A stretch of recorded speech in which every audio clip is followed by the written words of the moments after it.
mun hayang luhur teh teliti kurang seetik teliti ibadah teh tadi teliti.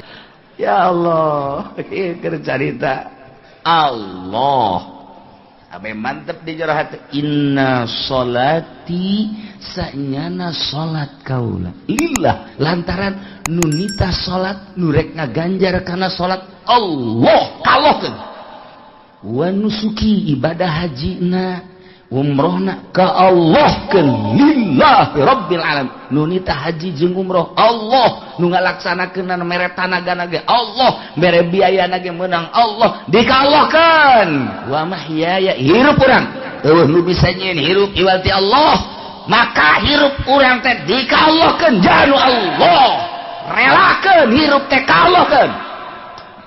Nu mentek lamun urang geus dikallahkeun hirup, datanglah bulan Ramadan.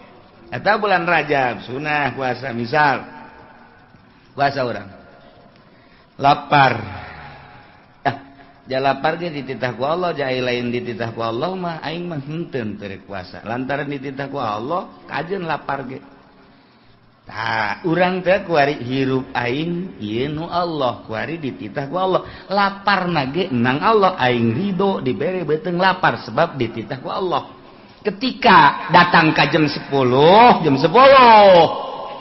sadar teu kuat cek ini lah cek kiai ge sakuatna sakuat ada cek kiai ge ngeunang teh kiai ngeunang teh mah geus jam 10 Allahumma laka sumtu wa amantu ana gitu lak daret ngarokok beres eta teh sarua jeung teu ridho dititah lapar ku Allah sarua gitu kan.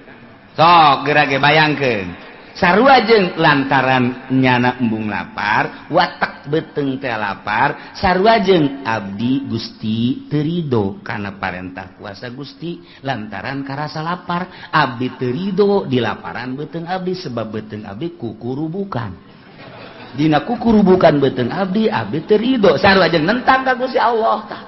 Nah, sarua jeung kitu tah lamun dibayangkeun kurang ieu tah wa mahyaya hirup urang teh nu Allah. Ketika nu Allah pasrahkeun sadaya-daya ka Gusti Allah. Tah, urang teh lamun a'udzu billahi minasy syaithanir rajim. Bismillahirrahmanirrahim. Qul innani hadani rabbi ila siratim mustaqim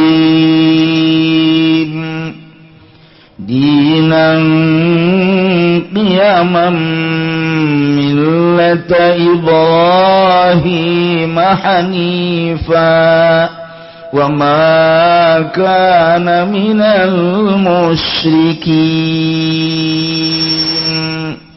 Allahu a'lamu bimaradikul mutasira Muhammadin nani satuhuna ingsun hadani kunudukeun ingsun rabbi sapa pangeran ingsun ila siratim mustaqim maring agama kang ajeg ibadalu min malilan dan gawe badal saking panggonan siratim mustaqim apa dina lapadinan kiamat tegese agama kang ajeg mustaqim tegese kang ajeg millata Ibrahim hanifan tegese agama kang jeung Nabi Ibrahim hanifan lain condong atawa ajeg kana wa makana minal musyrikin lan orangna ya Ibrahim iku tetep saking wong kang nyekutukeun kabeh.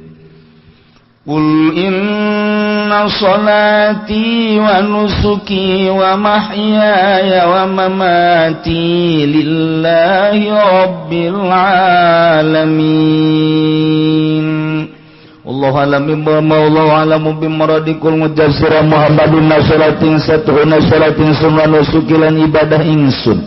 Ibadat itu tegese ibadah ingsun min hajin wa ghairi saking haji lan liyane haji wa mahyai lan urip ingsun hayati tegese urip ingsun wa mamati lan mati ingsun mauti tegese maut ingsun lillah iku tetep ka di Allah Rabbil alamin kang mangeranan alam kabeh la syarika lahu wa bidzalika umirtu wa ana awwalul muslimin.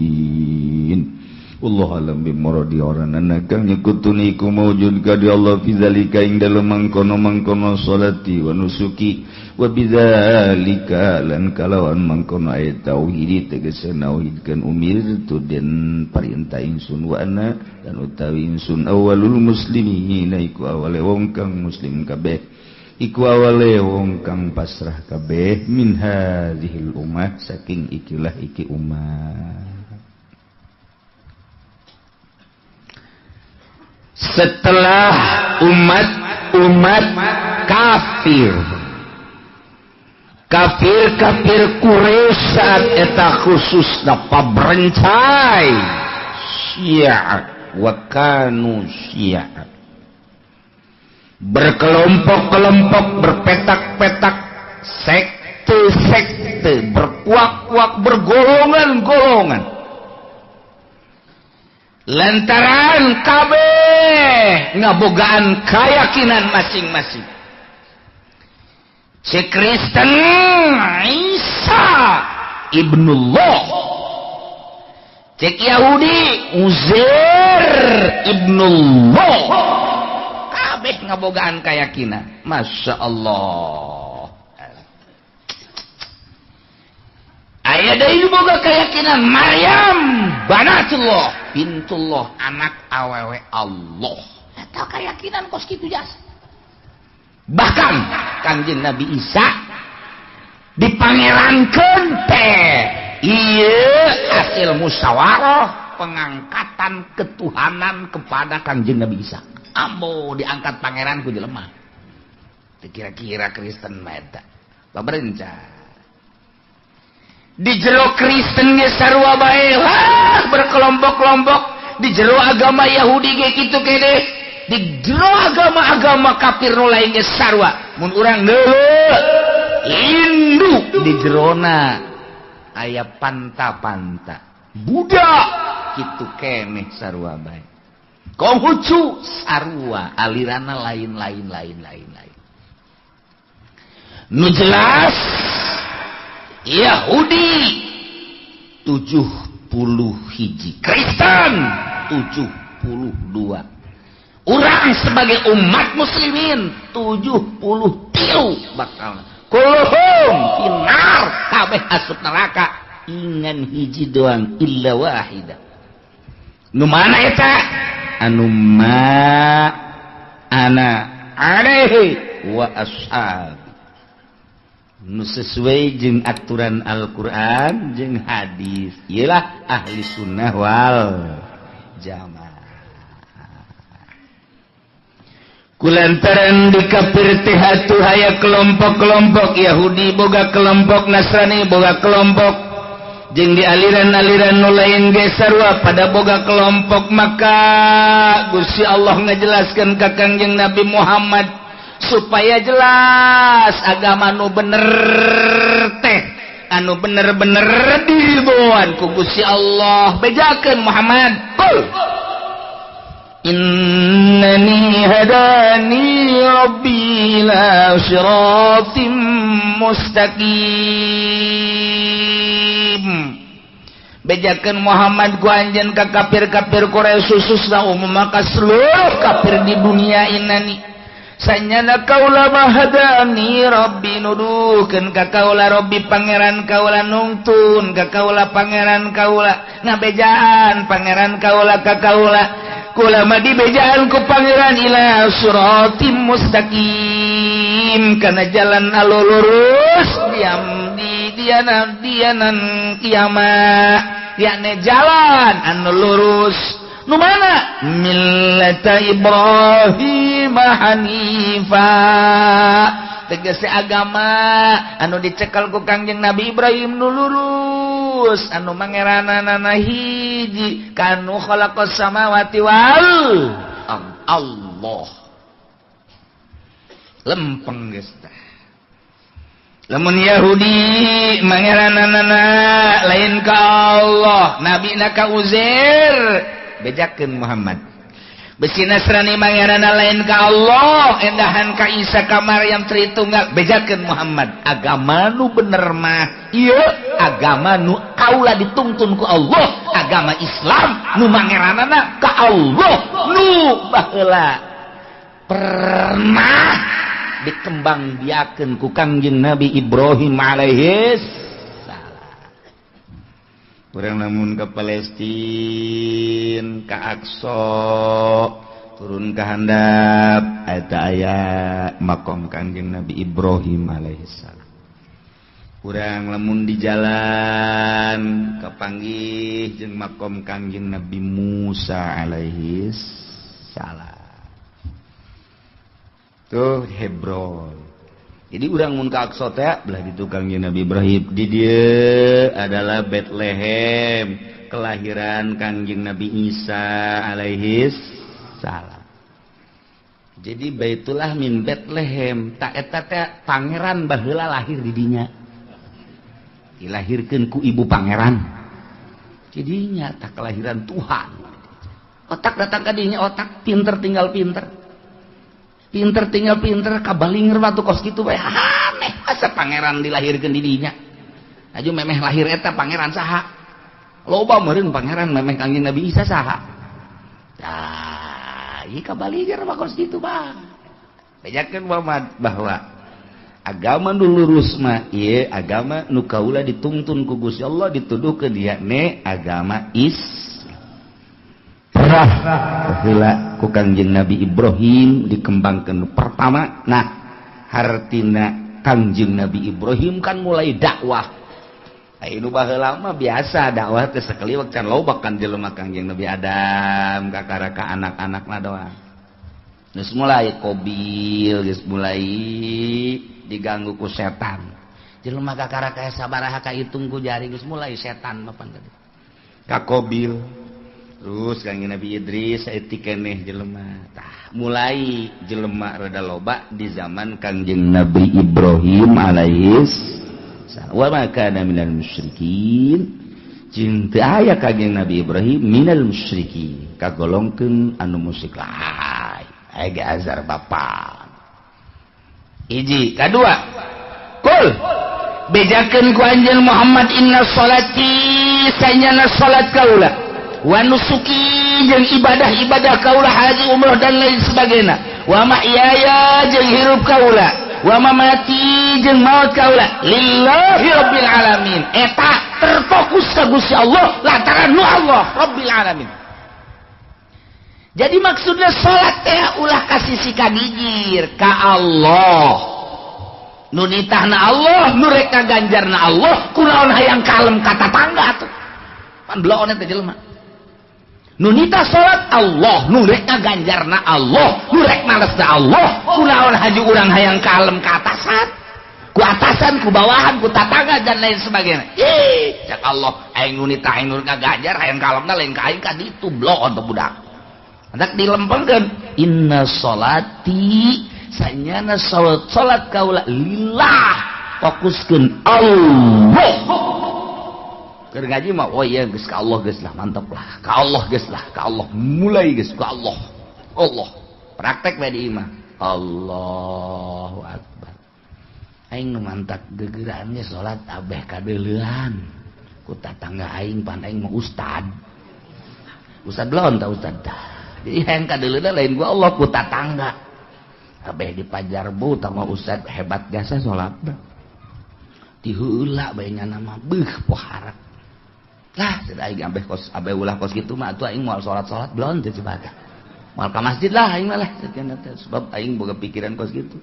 Pertama teu bagus, nu kadua ge teu bagus. Kumaha atuh geus bae salat mah konsisten nganu di deuleuna Allah. Inna sholati sanyana salat kaula lillah. Wa mahyaya wa nusuki jeung ibadah kaula. Khususnya ibadah haji, ibadah umrah, jeung ibadah nu lainna ge ieu lillah ka Allah keun. Ka Allah keun hiji tauhidkeun ka Allah, ikhlaskeun ka Gusti Allah. Oh, aing mah ieu hirup kunaon? babaturan geus umroh kabeh tinggal aing encan isin rasana aing mah umrohna moal beres neraka tah umroh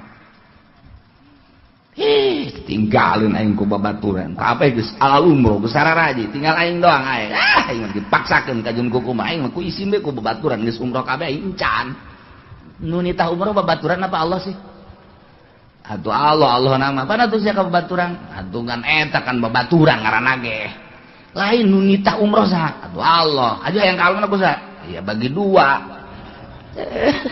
siapa kumaha tah eta teh beres tah kos kitu teh ulah tah hiji be Allah nu di dalam inna sholati wa nusuki Allah wa mahyaya hirup abdi teh lillah milik Allah dek Allah ngomong mah bisa ya hirup abdi paeh abdi dek Allah kan kajian kumaha sebab nu Allah pokoknya abdi mah rela paeh hirup di jalan Allah bau kok mau tukang pidato di luhur panggung mantapnya saya terus inna sholati wa nusuki wa mahyaya wa mamati lillah balik tadi amplopan lillah lillah sia kawana eta ya sayyidina lillah anu ngahirupan urang saha Allah nu ngamaehan urang saha Allah aya we salian Allah nu bisa ngahirupan urang aya we salian Allah nu bisa maehan urang pae hirupna saha nang Allah rela lamun ku Allah dititah perang rela mun ku Allah dihirupan waktu perang rela mun ku Allah dipaehan waktu perang rela lantaran hirupna na Allah paehna nu Allah perang titah ku Allah di panggung apa pohara parai panggung mulai guys kita perang sialah aing ngatur nyahoan eleh aing lompat aduh boro-boro kita perang ngariung 20-an ngariung liwat ke kuburan kiaina borangan dak sia di sisi saya di sisi aing di tengah kiai parah teh kiai borangan kiai alas ulah nu lompatnya geus ulah nu lompat sia deh tenang ulah sieun kerjana mah geus pahieun bareng hirup ulah geus teh lihat ka kuburan babacaan we teh kiai gusak bural kiai nu lompat heula cak santri apanya nu pidato cenah sakira ulah lompat cara lompat heula minta tangga dia tuh panjana sorangan goblok sia lain tutur ke aing sieun jadi santri serba salah anu borangan mah kos kitu pernah terjadi kiai borangan zarah teh apa jarah di masjid ngampar can salat isya jam 12 hiji kiai kan sholat tengah masjid ngeunaheun kan loba santri loba jamaah aman cekna aing sholat sholli fardhu isya Allahu akbar bismillahirrahmanirrahim alhamdulillahirabbil alamin lantaran santri ngadenge kiai sholat mundur hiji-hiji kan isin kan santri kala luar kan menang sarakaat tinggal setengah deui kiai sial aing nu mantak di tengah geus sia kunaon kala luar kiai bingung kiai mudah-mudahan we datang ka anggeus mah ulah kabehan kaluar caknya mah menang 2 rakaat tinggal saparapat deui kala luar kabeh atuh aing ditinggalkeun sieun caknya teh ka 3 rakaat santri kala luar kabeh can anggeus salat heuy caknya kunaon kala luar anggeus datang ka tahiyat blontek kiai eta borangan gos gitu boro-boro mimpin perang mimpin jarah ge salat borangan tah urang mah ieu nyaho ieu kuari hirup nang Allah aya nu bisa ngahirupan salian Allah eueuh paeh wa Allah aya nu bisa maehan salian Allah eueuh jadi berarti hirup jeung paeh dosa nu Allah rela teh mun kuari perang paeh nang Allah hirup paeh nang Allah perang titah ku Allah siap Siap teh di panggung. Praktek nah coba. Kiai, ini kiai jangan perang siap tante. Kiai lah maksudnya kayak mana? Yayasan kan can angge sih. Kakarak salantai, kedua lantai deui. Anapan sapan kreditan. Can bareres ya. Mun bisa mau ulah perang lah. Mun bisa ulah urang aman-aman bae. Lain agama urang kan geus diacak-acak ye ku Yahudi ku Nasrani. Lamun teu perang kan teu luhur kumaha lamun diperangkeun lah geus urang dia ibadah tentrem keneh. Ngaji tala lentrem keneh, adapun tamu masing-masing bae ka ditu na henteu urang robah bae coba ieu karakter bangsa kembalikan ke aslina. Lantaran aslina mah bangsa Indonesia teh kan mulus sangat islami, lantaran ku ari teh geus dijajah ku Amerika, jadi ku ari ke Amerika mantak naon urang kembalikeun deui carana kumaha ya urang perangkeun je pae hirup nang Allah ye wakai sakena wakal lanang urang lah tuh satungtung bisa ngaji kene bisa sholat kene tentrem ngariung atuh geus naon deui masing-masing bae sih engke ka ditu anak incu urang ieu kumaha ulah kamikiran anak incu urang bae lanang emang teu rela ieu kieu lamun kitu urang perang ieu demi keagungan agama Allah ulah ngomong-ngomong kos kitu lanang sia mah nyeri ka hati aing ngomong kos kitu seukeut sia mah ngomong geus bae lah tuh masing-masing bae sih teu akur tah teu nyambung tah jeung kiai eta mah teu nyambung urang ka kiai hiji deui kiai kumaha kira-kira urang lamun perang bae emang kunaon ieu karakter bangsa geus siap ulah ka karak beurang penting lamun perang bejaan Mang Haji geus teu kuat jasa ieu mah perang jasa emang kunaon kitu hutang budek kiai aja belon ya kiai sugan teh kiai bener gitu. Tadi kayak hutang malulu aing lah mending perang paeh guys lah embung pusing burungnya nama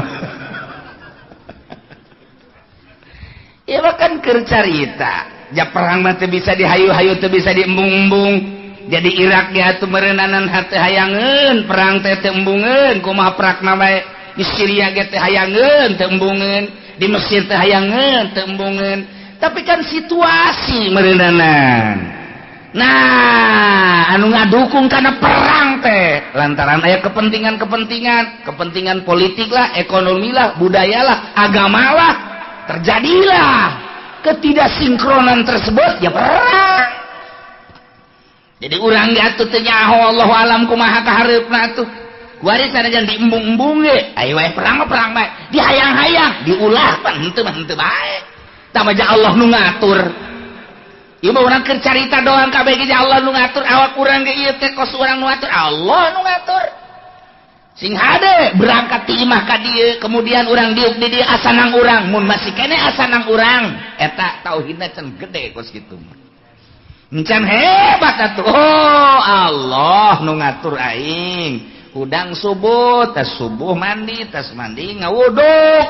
Kajen aing mah henteu puasa ge pokona yang penting ngaji bae gedean ngaji ganjara jeung puasa mah emang dalil nu pembung puasa mah kos kitu nya ge bogaan dalil sarua nya ge daripada sakena teu puasa jeung teu ngaji atuh mendingan urang cek nya tuh bela diri nya ge sarua ayo geus kumaha sia bae atuh tah eta teh lain nang urang nang Allah nang Allah teteh kanyahoan menang Allah nu diperjuangkeun ku urang kandas ketika urang gering urang muriang urang berusaha ka dokter urang teh berusaha ka dokter ngaranna ikhtiar terus ka dokter makin hari makin tambah makin hari makin kritis makin hari diperjuangkeun supaya ieu sehat pulih kembali kahayang Allah lain perjuangkeun ku sia kandas ya jangan Allah paeh kajen ku kumaha ge. Oh, berarti ikhtiar teh aya di kalangan urang anu dhaif, di kalangan urang nu bersyariat. Enggak, masalah. Ngan mun urang kos kitu bae teu daek ngageser, malah ngeunah ibadah. Malah ngeunah ibadah, dumantek peting salat, peting tahajud, peting maca Quran, maca salat, ngeunah kageser perasaannya. Lain perasaan sorangan anu salat teh. Lain asa dibabawa kusaha ku kuntilanak siapa memang kadinya bae atuh ku Allah, asa digerakkeun ku Allah. Geus senang Allah, ngeunaheun Allahu Akbar. Allahu Akbar. Allahu Akbar. Ngeunaheun. Lamun urang nu boga perasaan urang nu salat capek geureun. Sholli sunat tahajud di rakaataini. Allah sejaga ulah salat tahajud 2 rakaat mustaqbil al-qiblah. Bar. Bismillahirrahmanirrahim. Alhamdulillah subhanallah wa ta'ala.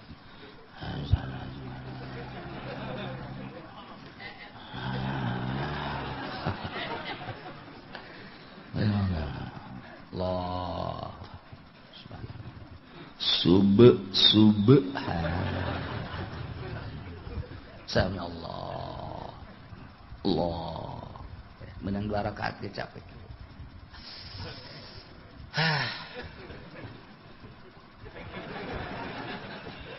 Capek lah sebab dah asa urang masa kumaha urang sih, tanaga urang sakumaha, kekuatan urang sakumaha, capek. Urang lamun ngadenge Tuan Syekh Abdul Qadir, Imam Abu Hasan Asyadzili, Imam Izzuddin, salat teh 100 rakaat saeutik ku bisa kos kitu urang mah 2 rakaat bae ku capek-capek teh. Atuh perasaan lain. Nyana mah geus asa ku Allah bae, jana mah geus saukur kos lang layangan dipaenkeun tah, kudu mentangna set ka dieu set ka ditu. Tunggu sia. Kenyan ka luhur. Kasisikeun. Oh pegat. Lalayangan pegat. Ai lalayangan pegat urang mah pegat mah. Paenkeun ku Allah. Tajud. Asa ku Allah. Allahu Akbar. Deui Allahu Akbar. Deui Allahu Akbar. Deui Allahu Akbar. Gas 4. Diuk, reup PS. Udang jam 7 ai subuh ka mana? Subuh leungit subuh. Tahajud mah meunang 20 rakaat subuh eueuh. Ya Allah, keur carita Allah. Abe mantep di jero hati. Inna sholati sanyana salat kaula lillah lantaran nunita salat nurek ngaganjar kana salat Allah kalokeun. Wa nusuki ibadah hajina umrohna ka Allah keun lillahi rabbil alamin. Nunita haji jeung umroh Allah, nu ngalaksanakeun mere tanagana ge Allah, mere biayana ge meunang Allah, dikallahkeun. Wa mahyaya hirup urang eueuh nu bisa nyieun hirup iwati Allah, maka hirup urang teh dikallahkeun janu Allah, relakeun hirup teh kallahkeun. Nu mentek lamun urang geus dikallahkeun hirup, datanglah bulan Ramadan atau bulan Rajab, sunah puasa, misal puasa orang lapar, lapar ge dititah ku Allah, jai lain dititah ku Allah mah aing mah henteu teu puasa lantaran dititah ku Allah kajeun lapar ge.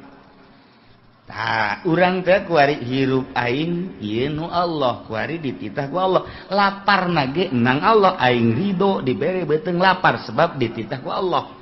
Ketika datang ke jam 10 sadar teu kuat cek ini lah cek kiai ge sakuat mah sakuat ada cek kiai ge ngeunaan teh kiai ngeunaheun teh mah geus jam 10 Allahumma laka sumtu wa tamantu ana ieu lak daret ngarokok beres eta teh sarua jeung teu ridho dititah lapar ku Allah sarua gitu kan. Sok geura ge bayangkeun sarua jeung lantaran nyana embung lapar watak beuteung teh lapar, sarua jeung abdi Gusti teu ridho kana parentah puasa Gusti lantaran karasa lapar, abdi teu ridho di laparan beuteung abdi sebab beuteung abdi kukurubukan. Dina kukurubukan beuteung abdi teu ridho, sarua jeung nentang ka Gusti Allah tah. Tah sarua jeung kitu tah lamun dibayangkeun ku urang ieu tah wa mahyaya hirup urang teh nu Allah. Ketika nu Allah pasrahkeun sadaya-daya ka Gusti Allah. Tah urang teh lamun ditaliti ku ahli thariqah mah beuh jasa. Urang selalu demo ka Gusti Allah. Demo urang teh teu ridho. Panari dina berthariqah mah tasawuf kudu ridho bae. Ridho teh artina sesuai jeung perintah Allah. Nu wajib, nu sunnah sesuaikan jeung perintah Allah. urang ulah aya nentang ka Gusti Allah lapar setik ya Allah ya Rabbi abdi dititah puasa ku Gusti dilaparan ge ku Gusti abdi ridho parentah Gusti pas kabeuteung abdi lapar ridho abdi Allah mau ningal oh nang aing pan sia dilaparan teh ku aing sia ridho kana parentah sun aing luar biasa angkat derajatna naik sia ka luhur kek ku aing diragageun deui ge mun hayang luhur teh teliti kurang setik teliti ibadah teh tadi teliti setik urang mah loba teu ridho udang penting dua aduh tunduh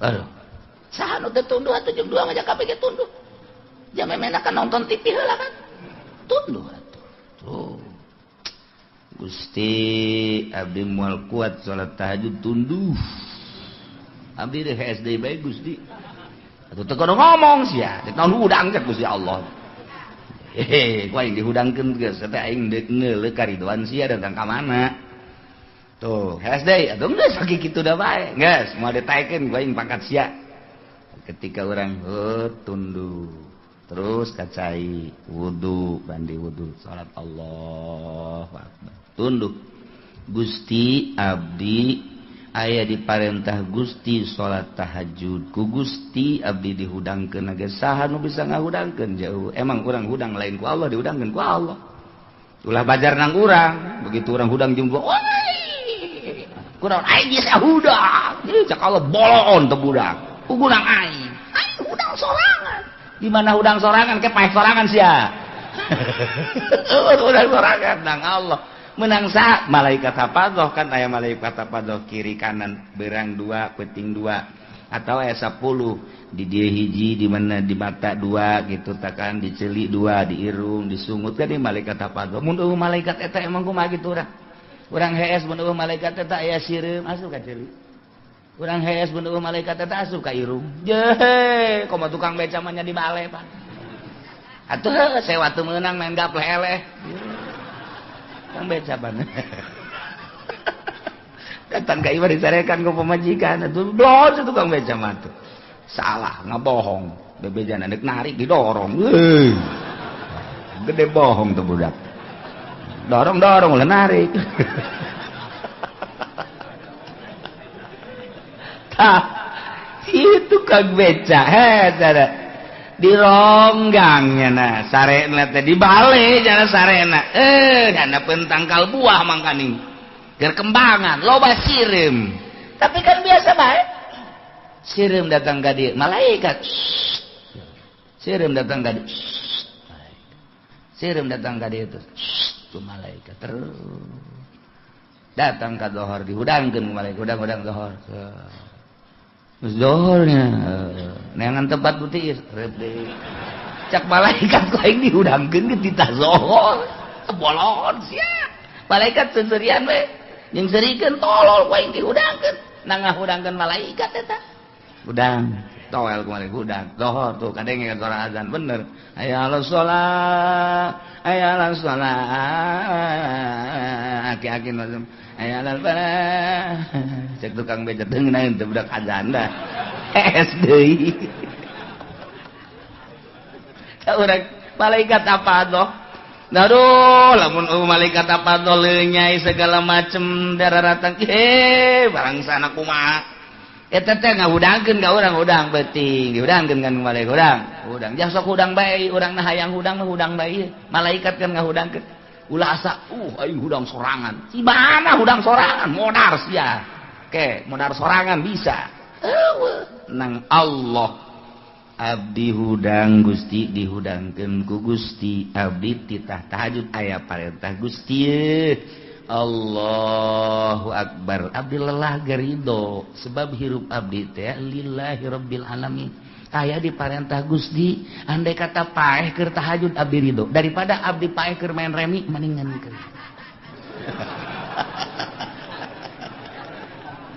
tuh aya di parentah Gusti ridokeun tunduh abdi ridho dibere tunduh ku Gusti lantaran ieu abdi keur aya di jero parentah Gusti tak kuari orang diuk di dia haju panas abdi ridho Gusti panas ya lantaran keur aya di parentah Gusti ngan laparna teu ridho ya lantaran kikiritikan ya Gusti tah aya keneh bae panas nama ridho dan di jalanan lapar nama teu ridho ridhokeun paeh ge kajeun Gusti abdi mah keur ngaji ye kajeun abdi mah paeh ge prek paeh beneran sia saye lantaran deuk maksudna deuk mokuskeun lillah ye inna sholati wa nusuki wa mah ya lillah hirup abdi teh nu Gusti deuk dikagustikeun ketika Gusti nitah ka abdi salat hirup abdi teh nu Gusti salat diparentah ku Gusti abdi ridho hirup abdi deuk dipake salat ka Gusti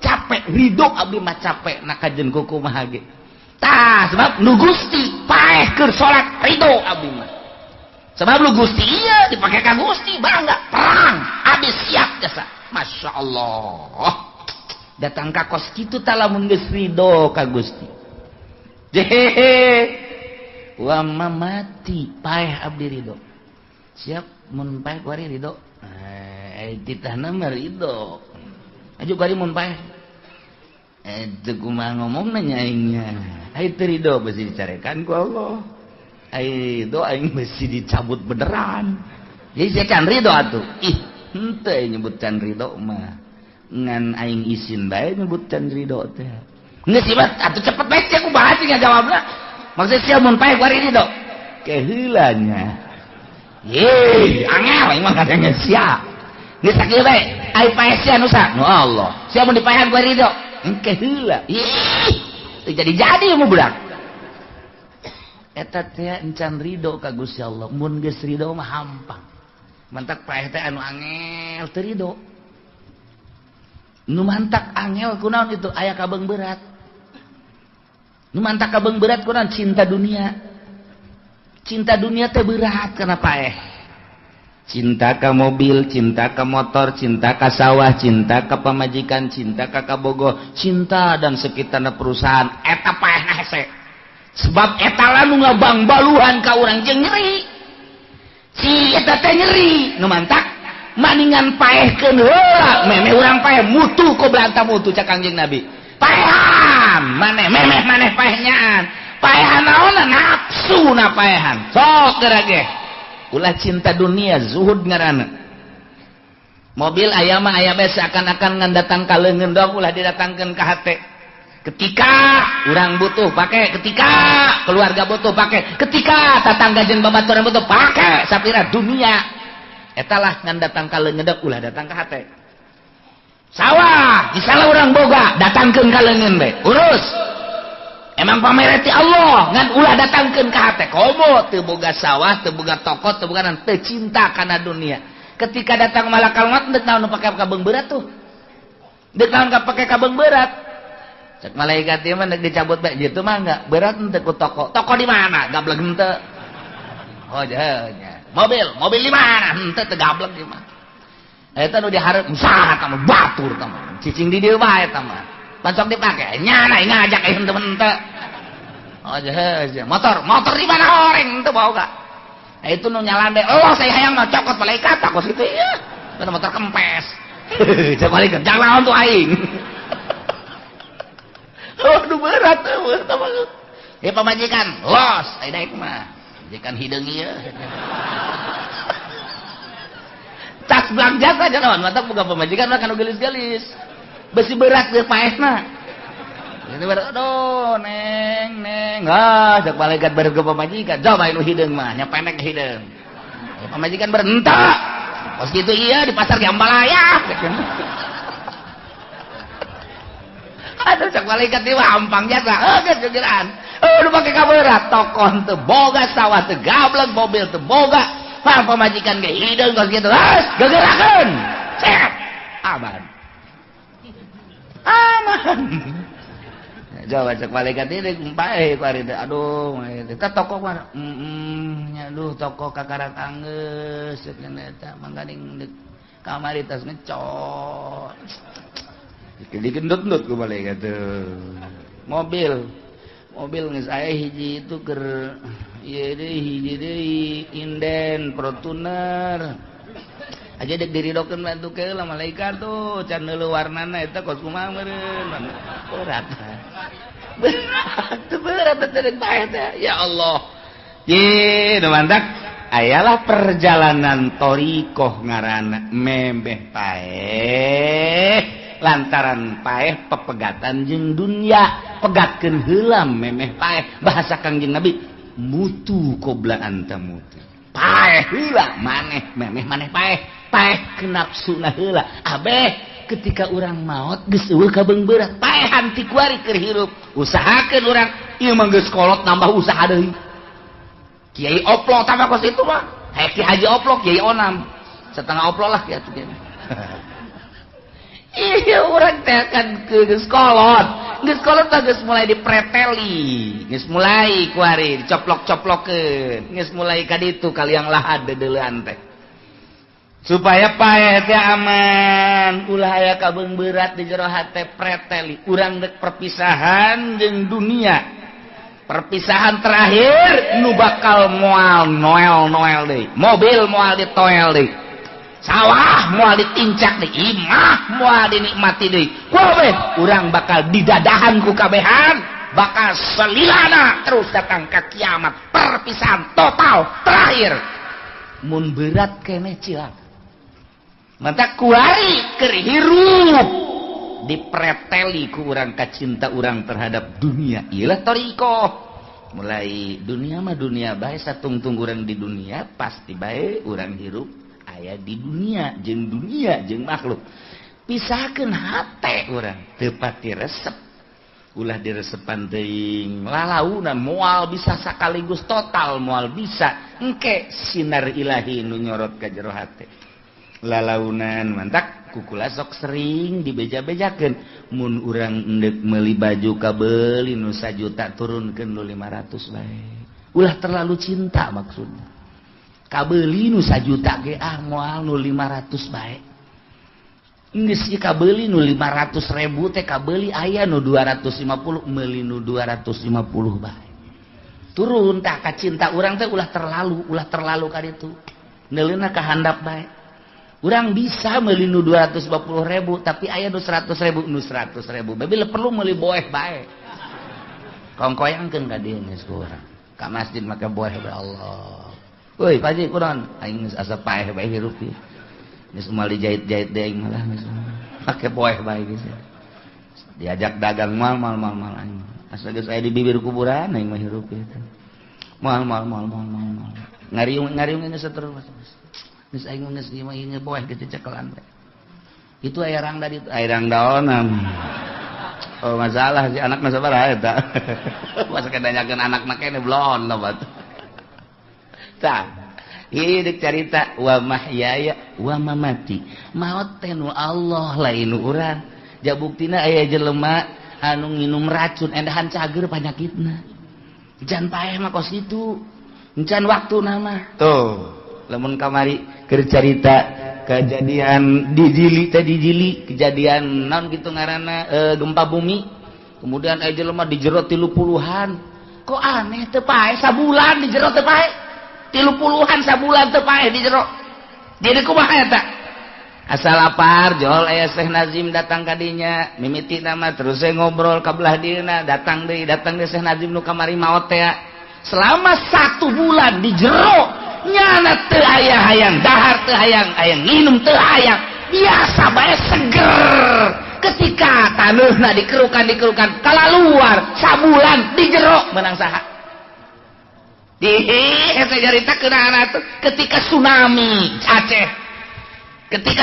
Aceh dah geus nu paeh mata manu biasa ieu mah jelema ahli Allah kan di jero teh endahan ngobrol jeung jelema neuleuhan lauk di jero ieu lauk anu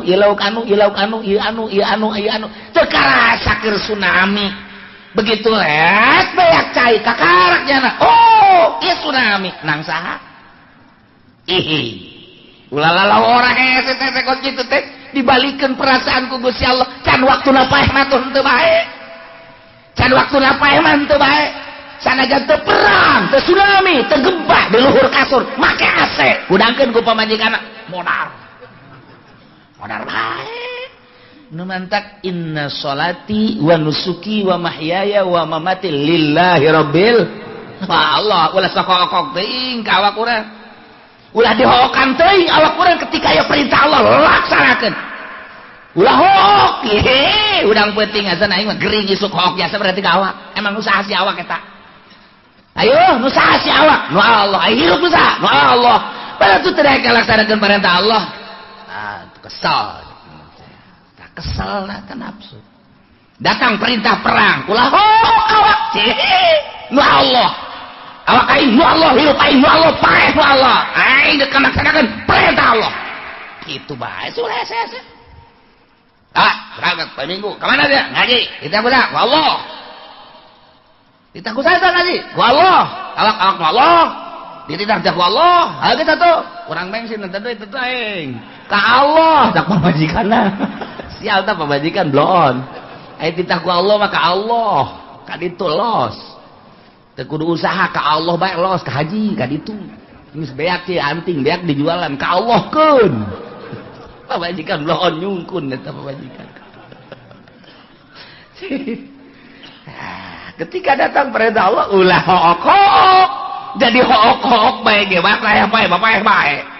Dokter Sony Tangerang ahli jantung, Sony ahli jantung, nyana tukangan nasihatan, hati-hati jantung mah ini hati-hati,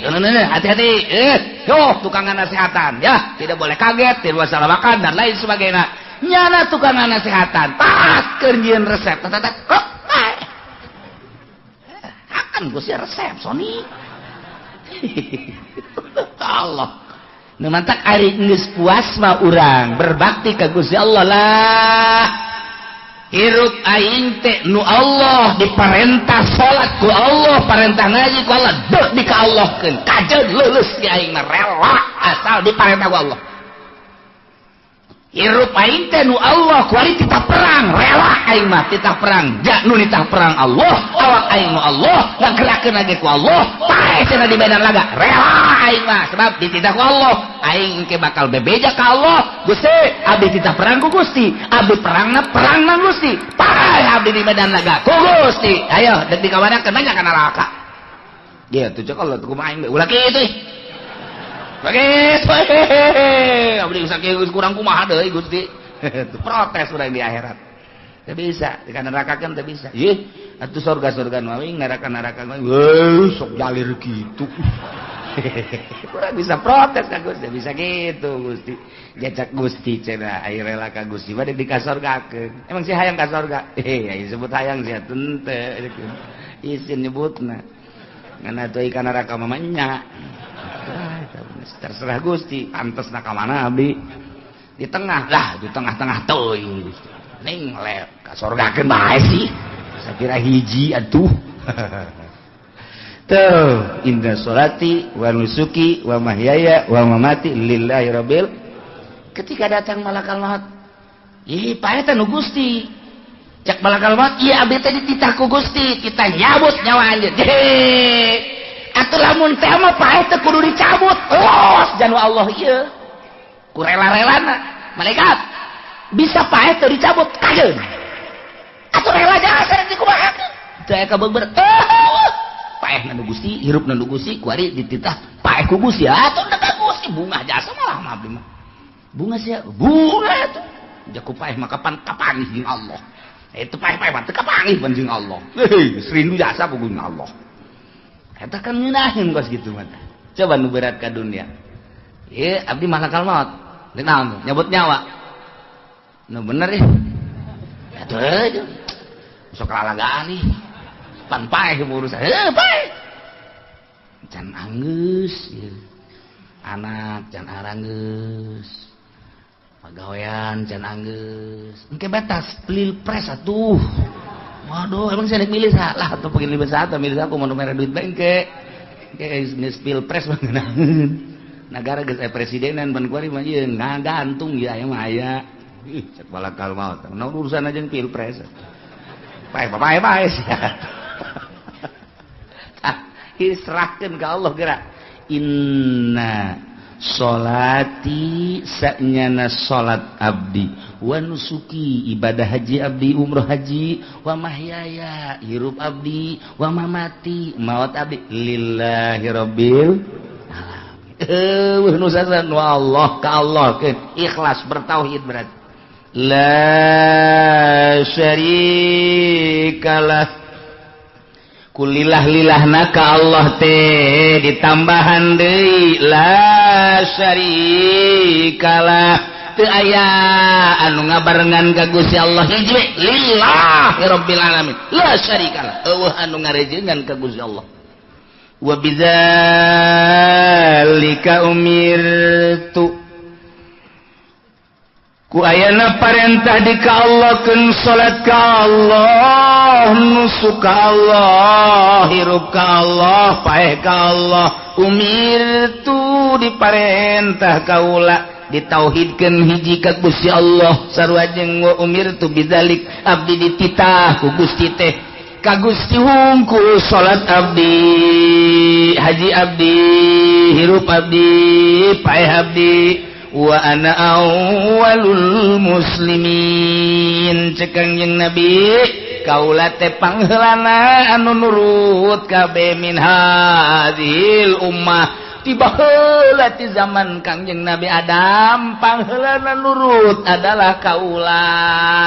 Jak Kangjeng Nabi panu pangheulana diciptakeun ku Gusti Allah. Cak Kangjeng Nabi kaula diciptakeun ku Gusti Allah min nurillah tina cahaya Allah. Ku aya sakitu sanajan pangpandeurina diayakeunana horenganan diciptakeunana mati heula nu mantak dina Al-Qur'anna wa ana awwalul muslimin. Pangheulana Kangjeng Nabi teh jentulna hungkul Kangjeng Nabi Adam ti heula, padahal pangheulana mah Kangjeng Nabi Muhammad sallallahu alaihi wasallam. Mantak cekang jeung Nabi kuntu awwalal anbiya'i fil khalqi wa akhirahum fil ba'si. Kaula pangheulana para nabi nu diciptakeun. Para nabi mah mimitina Kangjeng Nabi Adam sumuhun abdi pangheulana kuntu awwalal anbiya'i, abdi nu ti heula fil khalqi diciptakeun ku Gusti Allah, wa akhirahum fil ba'si pangpandeurina dikaluarkeunana diutusna. Mendak Kangjeng Nabi ngomong nahnul akhirunal awwalun yaumal qiyamah wa nahnu awwalum may yadkhulul jannah. Kaula nu pangakhirna diayakeun ka dunya, nu pangheulana diproses ku Gusti Allah yaumal qiyamah, nu pangheulana asup ka surga adalah kaula. Berikut umat-umat kaula ialah wa ana awalul muslimin. Tina ayat ieu Kangjeng Nabi diparentah ku Gusti Allah kita dibaca di awal salat sababaraha hadis. Bukhari aya, Muslim aya jeung berbagai-bagai hadis. Mantap ku Kangjeng Nabi dibaca setelah takbiratul ihram, usolli Allahu akbar, Allahu akbar kabira walhamdulillahi katsira wa subhanallahi bukratan wa asila. Inni wajjahtu wajhiya lilladzi fataras samawati wal ard hanifan musliman wa ma ana minal musyrikin. Inna salati wa nusuki wa mahyaya wa mamati lillahi rabbil alamin la syarika lahu wa bidzalika umirtu wa ana awwalul muslimin. Berbagai riwayat engke macam-macam aya anu ti Allahu akbar kabira, aya nu langsung inni wajjahtu wajhiya. Jadi kita urusanana urusan para mujtahid nu ngaijtihad nyuplikna meunang ti hadis mana ngan aslina Al-Qur'an nama ieu inna sholati wa nusuki wa mahyaya wa mamati lillahi rabbil alamin. Imam Ghazali Imam Syafi'i mah meunang nyokot ti riwayat saja ieu nu dicokot Allahu akbar kabira walhamdulillahi katsira wa subhanallahi wa tawasila. Inni wajjahtu wajhiya lilladzi fataras samawati wal ardi hanifan muslima wa ma ana minal musyrikin. Inna salatu wa datang ka selesai.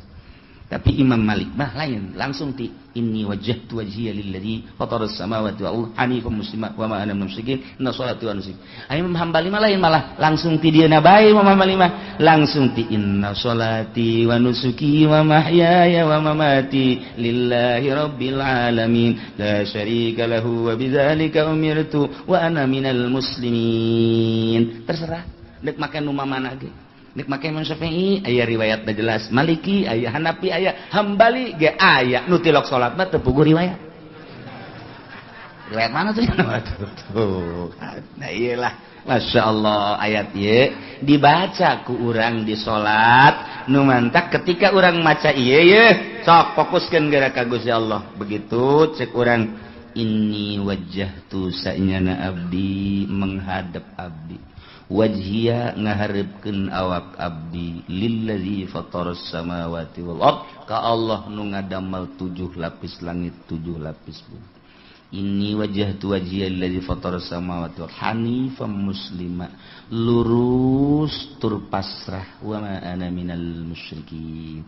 Inna sholati sa'nyana salat abdi dan nyunita salat ge Gusti wa nusuki ibadah haji abdi umroh abdi janu nitahna ge Gusti wa mahyaya hirup abdi janu ngahirupkeun ge Gusti wa mamati jeung maot abdi janu ngamaotkeun ge Gusti lillahi rabbil alamin. Ieu milik Allah nu Allah adek di ka Allah keun abdi rela Gusti kajen kukumaha ge deuk di ka Gusti keun janu Gusti la syarikalah teu aya anu ngarejengan ka Gusti mah wa bidzalika umirtu emang abdi diparentah teh kudu ka Gusti bae wa ana minal muslimin. Ai di dieu mah wa ana awalul muslimin. Jadi urang tah mulai tina takbiratul ihram haju doa iftitah ge geus papasrahan ka Gusti Allah. Ngeunaheun kan. Moal aya ke nyalimpang-nyalimpang moal. Moal aya nyalimpang-nyalimpang sholli Allahu akbar. Allahu akbar kabira motor di mana? Ditunjang dan teu budak. Aduh, remna blong. Lah tuh beres tuh budak. Apa ganti bae tuh motor? Sih, cak Gusti Allah sih salat sih. Apa kerja di showroom? Salat sih kos kitu. Padahal dia maca inna sholati wa nusuki wa mahyaya wa mamati lillahi rabbil alamin. Isin da urang geus ikrar make sungut kunaon hate ngolembar isin kah? Isin mantap fokuskeun ti mimiti dirinya abeh mantep ih moal kebel urang hirup lamun urang geus dibere ngeunaheun salat geus eta mah sorga we ngeunaheun jasa asal geus dibere mimiti dibere hayang bae pantah hayang bae ka salat teh hayang sarajan keur di jalan ge geus dohor tancan nya ye hayang tah geus dohor tancan nya geus engke bae atuh aduh cak babatur teh tadi ditanyakeun teu kararagok lah kalotor di baju lah sakitu engke bae ditiir hijikeun ditiir emang sate ditiir Masya Allah mimiti hayang kangge sahayang dibere terbiasa kadituna teh lamun strek we dibere ngeunah geus mantep jasa ngan eta mah ngeunaheun mah teh rahasia Allah pamere Allah khusu ngaranna hese eta mah teu bisa diaya-ayakeun teu bisa dihusu-husukeun teu bisa eta pamere Allah bae kadang-kadang urang keur biasa-biasa nah suruh deuh ngeunaheun amat teh salat aya kurang dirapih-rapih salat pakai baju bagus sorban bagus segala nu sajadahna ge bagus anyar kabeh sajadah anyar baju anyar samping anyar kabeh serba anyar bagus lah kopiah anyar kabeh Allahu akbar abeh ngeunaheun ban maksud urang salat betul nu kos aing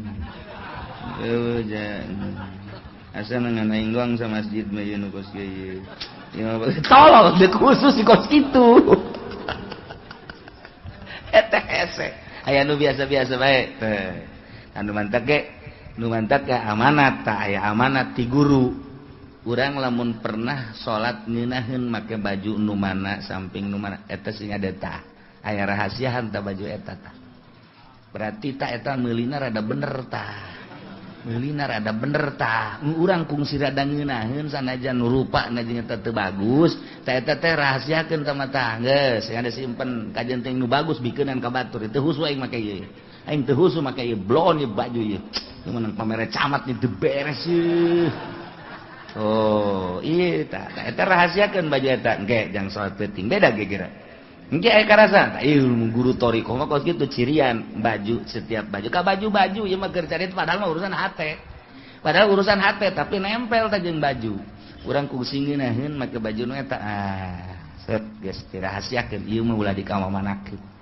geus paranti salat penting pake ngeunaheun tah eta lain deui ka hate iya tah kuring barang neuleuh tadi oh iya ayatna laqad ra'a min ayati rabbihil kubra. Kanjeng Nabi berangkat melalui buruk dipanggil ku Gusti Allah ja urang ai hayang-hayangan moal bisa wari urang nyieun proposal ka Gusti hayang diberangkatkeun ulah ka Baitul Maqdis ulah heulanan ieu mah ieu ka Madinah bae oh 12 tahun keburu modar jamaah Bang Haji Yasin anu dek berangkat jeung kula Masya Allah nu geus paeh 5 teu bisa berangkat hese lamun lain panggilan Allah ieu ka dieu lain semata-mata nang urang panggilan Allah dek dieusian ceuli ku hikmat-hikmat dek dieusian mata ku hikmat-hikmat dek dieusian sungut ku cau-cau aya teu kabagian laqad ra'a min ayati rabbihil kubra kanjeng ningali kana ayat-ayat kebesaran Gusti Allah kunaon eta ku beningna hati lain kanjeng Nabi bae umatna di mana bening bisa ningali ka Gusti Allah ku mata hate di akhirat bisa ningali ka Gusti Allah ku mata ieu lamun para aulia Allah geus deuleu ka Gusti Allah kana kebesaran Gusti Allah ku mata hate lantaran beningna hate deuleu sakumaha Kangjeng Nabi nah Kangjeng Nabi teh imimiti berangkat Masjidil Haram ka Masjidil Aqsa ti Masjidil Aqsa naik ka luhur ka Sidratil Muntaha dedeleuan Kangjeng Nabi sebagai ayat-ayat Gusti Allah anu luar biasa geus didardirkeun ku Imam Dardir di Bukhari geus nyata di Muslim geus nyata uraian ulama ngajelaskeun uraian ucapan Kangjeng Nabi jelas ngan aya hiji beja geus peuting ieu mah ye nu sok dicaritakeun ku Sayyidina Ali wa qala Aliun radhiyallahu an karramallahu wajhah cek Sayyidina Ali dakhaltu ala nabi ana wa Fatimah sim kuring lebet ka Kangjeng Nabi sareng garwa sim kuring Siti Fatimah putri Kangjeng Rasul barang lebet ka Kangjeng Rasul Masya Allah kapenda Kangjeng Rasul teh yabki bukaan sadidan keur nangis pohara nangisna pohara fakultu cek Sayyidina Ali fidaka abi wa ummi ya Rasulullah mayubkika naon anu nganangiskeun ka tua qala saur Kangjeng Nabi ya Ali lailatan usriya bi ketika peuting diisrokeun sim kuring ra'aitu nisaa ummati yu'adzabna adzaban syadida sim kuring ningali ternyata horenganan nu loba disiksa di neraka jahanam teh awewe umat kula na iyalah laqad ra'a min ayati rabbihil kubra Kangjeng Nabi ditinggalikeun berbagai ayat-ayat Gusti di antarana Kangjeng Nabi dideleukeun ka sorga bahkan Kangjeng Nabi ngalengkah ka sorga ditinggalikeun ka neraka bahkan Kangjeng Nabi aya cicing di tengah neraka ningalian saha ieu nu panglobana ahli neraka ya Allah ya Rabbi korenganan sarwiti ambalayah di neraka awewe malulu Gusti Allah nu cek Rusia dena aing teh jadi awewe can puguh tekan nerakanya lagi. Awas ya, tas awewe lalaki ya, awewe heula.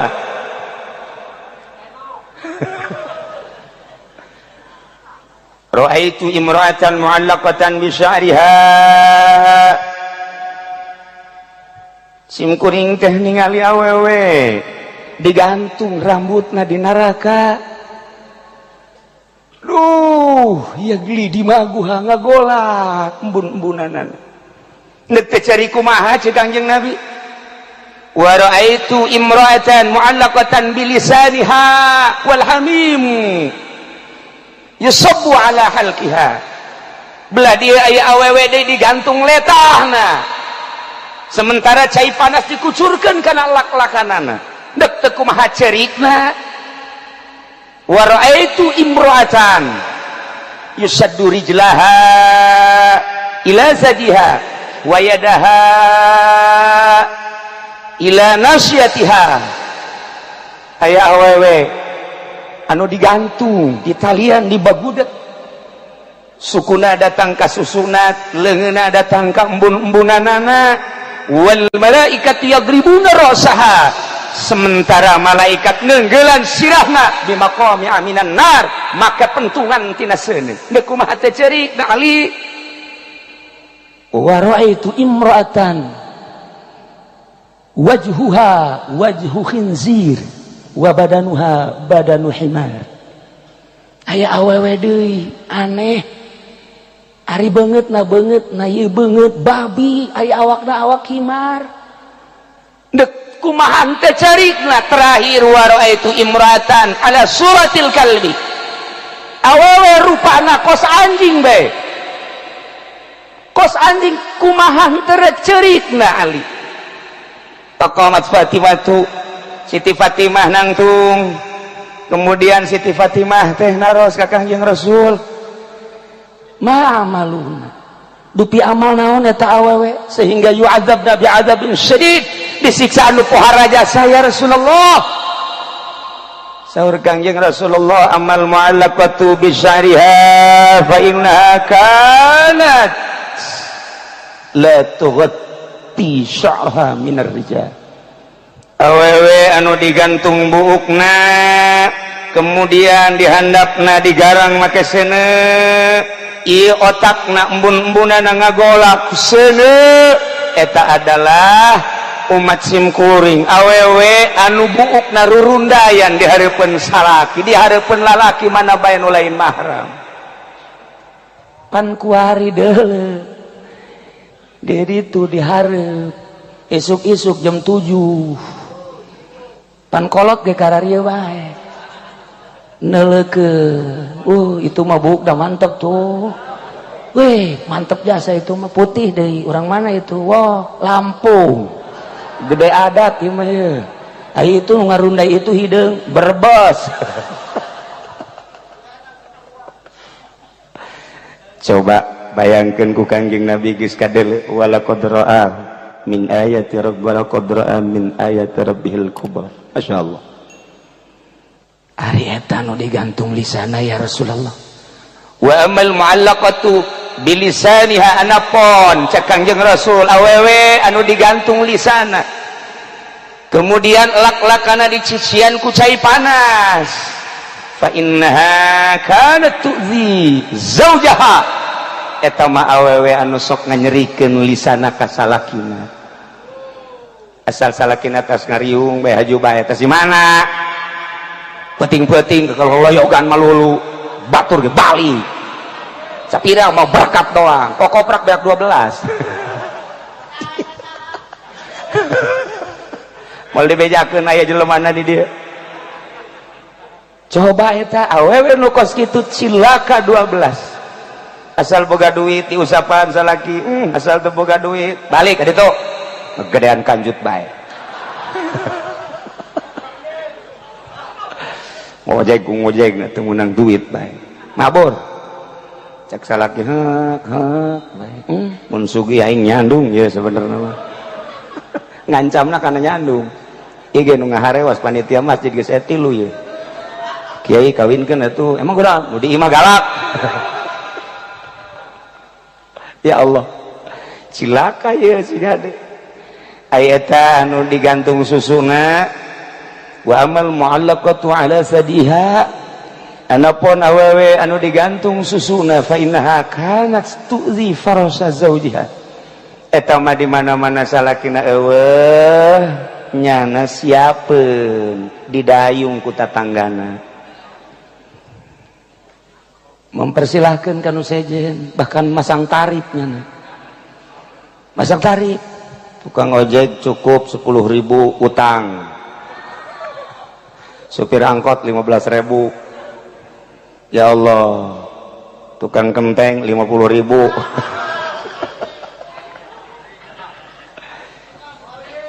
Kiai emang aya di Cilongok aya kula nyaho jasa nu pasang tarif itu nyaho emang Kiai pernah ditawaran aing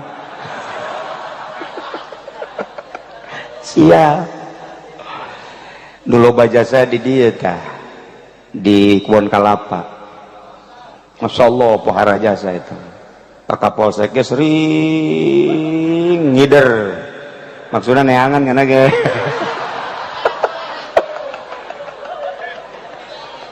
geus teu pareres ya lah ulah sok bos sombong atuh pan di deuleu di ditu yang subur ge kos kitu atuh silut pi ge pan kos kitu atuh meureun udah riuk dieu ge asana atuh lah yang teu kanyawan we is mudah-mudahan udah riuk dieu teu amin ya rabbal ngan hayang doang kakarak endek doang mudah-mudahan ulah jadi lamun kukula dibukakeun bukuna di Pemda lillahi ta'ala nya nya kula